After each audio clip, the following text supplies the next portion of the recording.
Straight to Milwaukee, Wisconsin now. You can see Vice President Kamala Harris there stepping up to the mic. Her first rally as a presidential candidate since President Biden dropped out. Let's listen in.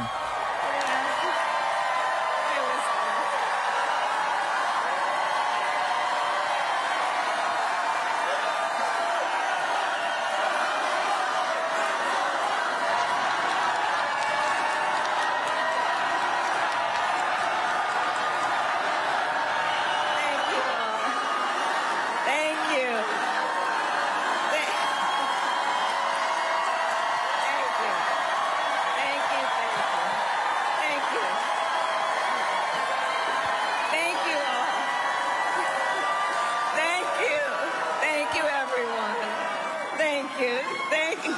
Good afternoon, Wisconsin. Good afternoon, everyone. Thank you. It is good to be back. Thank you all very much. Can we please hear it for Leah and her extraordinary story and leadership? Thank you. And I do believe our teachers do God's work. They teach other people's children, and God knows we don't pay them enough. Let's thank Him.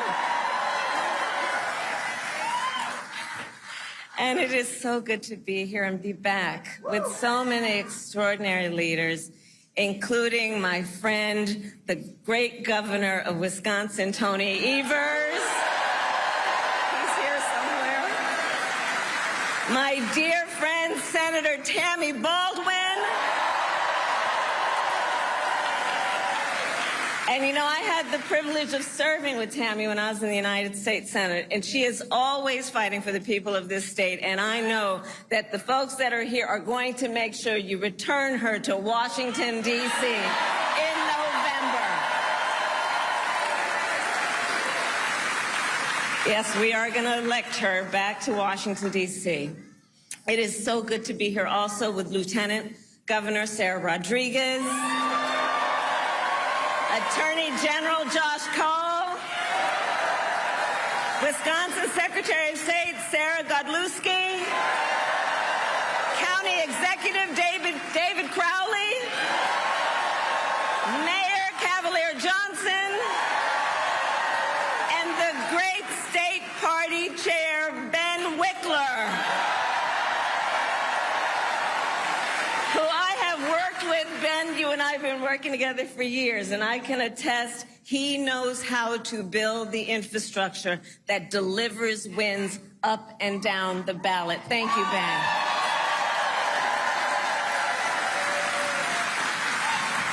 So it is good to be back in Wisconsin, and it is great to be in Milwaukee. As many of you know, our state campaign headquarters are in this city. Yes, and there is a reason for that. The path to the White House goes through Wisconsin. Yes, it does. And to win in Wisconsin, we are counting on you right here in Milwaukee. And you all helped us win in 2020. And in 2024, we will win again. Yes, we will. So, Milwaukee, I want to start by saying a few words, and I could really speak at length, but a few words about our incredible President, Joe Biden.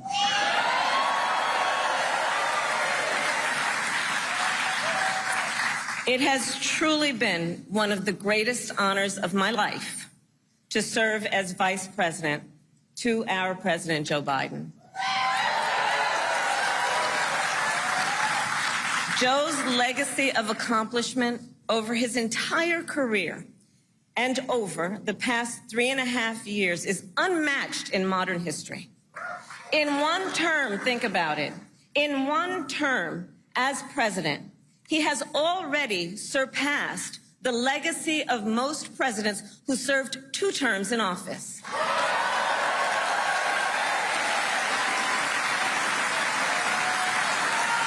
And I know we are all deeply, deeply grateful for his continuing service to our nation.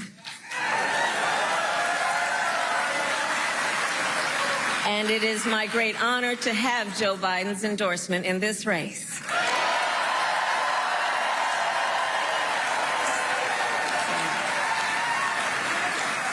So, Wisconsin, I am told as of this morning that we have earned the support of enough delegates to secure the Democratic nomination.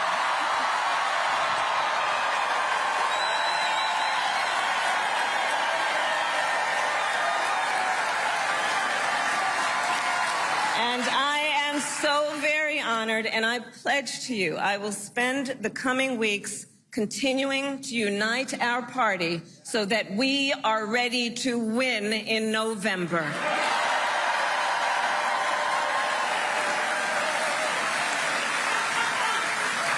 So, friends, we have 105 days until Election Day, and in that time, we've got some work to do. But we're not afraid of hard work. We like hard work, don't we? And we will win this election. Yes, we will. So as Leah told you, before I was elected vice president, before I was elected United States Senator, I was elected Attorney General of the state of California, and I was a courtroom prosecutor before then. And in those roles, I took on perpetrators of all kinds. Predators who abused women, fraudsters who ripped off consumers, cheaters who broke the rules for their own gain. So hear me when I say, I know Donald Trump's type.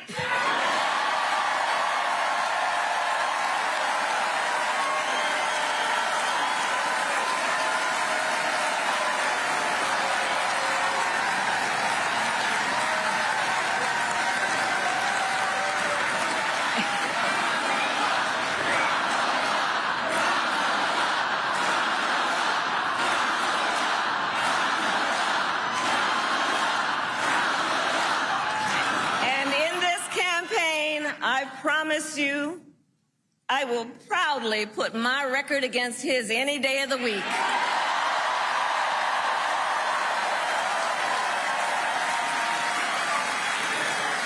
As Attorney General of California, I took on one of our country's largest for-profit colleges that was scamming students. Donald Trump ran a for-profit college that scammed students. As a prosecutor, I specialized in cases involving sexual abuse. Well, Trump was found liable for committing sexual abuse. As Attorney General of California, I took on the big Wall Street banks and held them accountable for fraud. Donald Trump was just found guilty of fraud on 34 counts.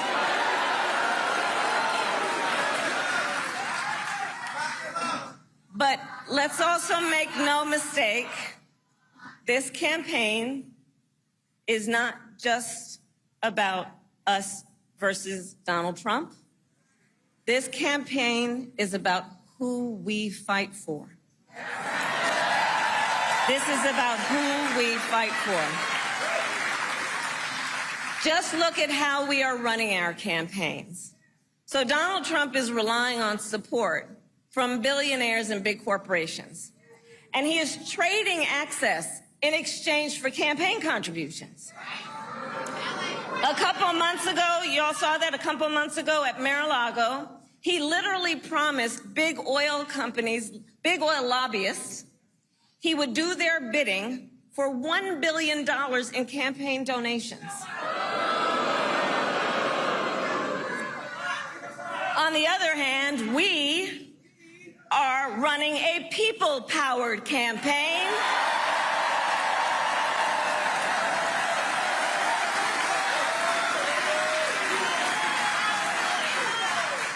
And we just had some breaking news. We just had the best 24 hours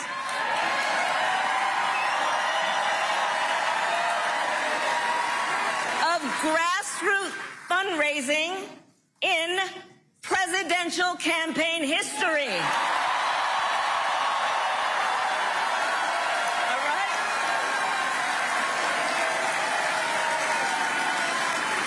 And because we are a people-powered campaign, that is how you know we will be a people-first presidency. In Wisconsin, this campaign is also about two different visions for our nation.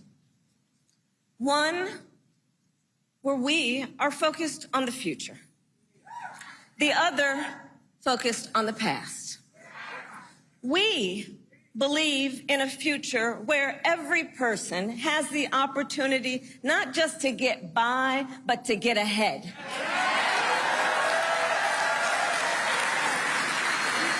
A future where no child has to grow up in poverty.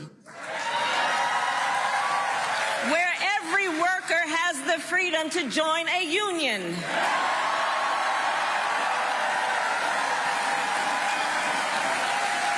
Where every person has affordable health care,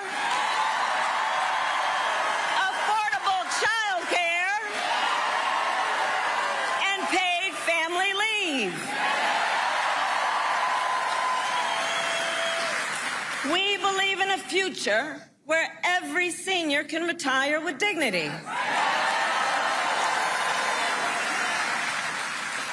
So all of this is to say, building up the middle class will be a defining goal of my presidency.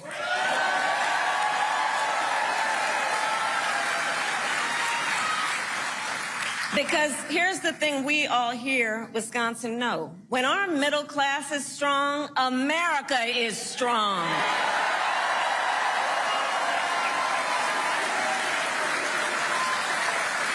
But Donald Trump wants to take our country backward. He and his extreme Project 2025 agenda will weaken the middle class. Like, we know we got to take this seriously. And can you believe they put that thing in writing? Read it. It's 900 pages. But here's the thing. When you read it, you will see Donald Trump intends to cut Social Security and Medicare. He intends to give tax breaks to billionaires and big corporations and make working families foot the bill. They intend to end the Affordable Care Act and take us back then to a time when insurance companies had the power to deny people with pre-existing conditions. Remember what that was like? Children with asthma, women who survived breast cancer, grandparents with diabetes. America has tried these failed economic policies before, but we are not going back. We are not going back. Not going back. We're not going back. We are not going back.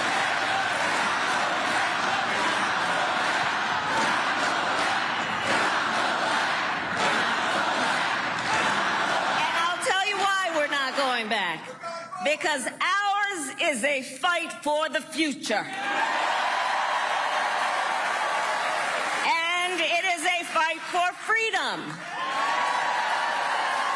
Generations of America's, generations, and we have to remember this, the shoulders on which we stand, generations of Americans before us led the fight for freedom.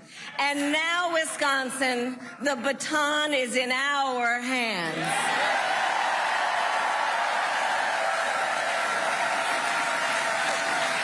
We who believe in the sacred freedom to vote will make sure every American has the ability to cast their ballot and have it counted. We who believe that every person in our nation should have the freedom to live safe from the terror of gun violence. passed red flag laws, universal background checks, and an assault weapons ban.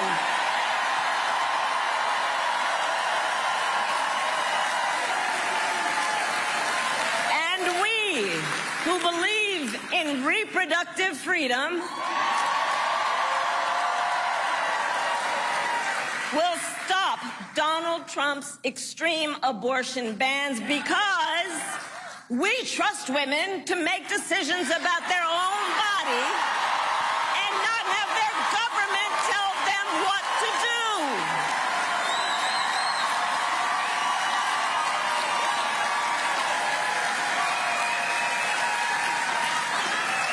And when Congress passes a law to restore reproductive freedoms, as President of the United States, I will sign it into law.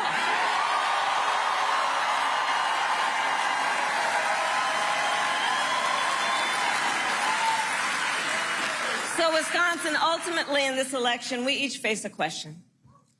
What kind of country do we want to live in? A country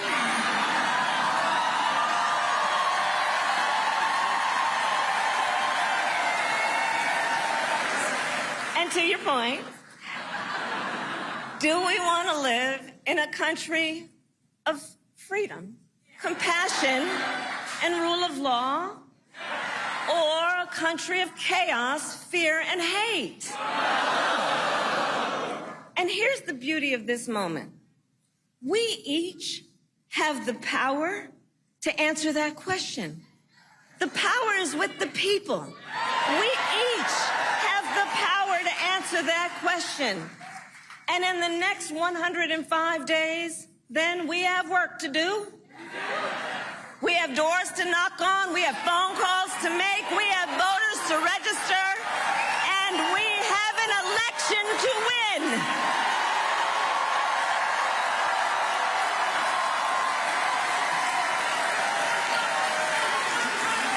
So, Wisconsin, today I ask you, are you ready to get to work? Do we believe in freedom? Do we believe in opportunity? Do we believe in the promise of America? And are we ready to fight for it?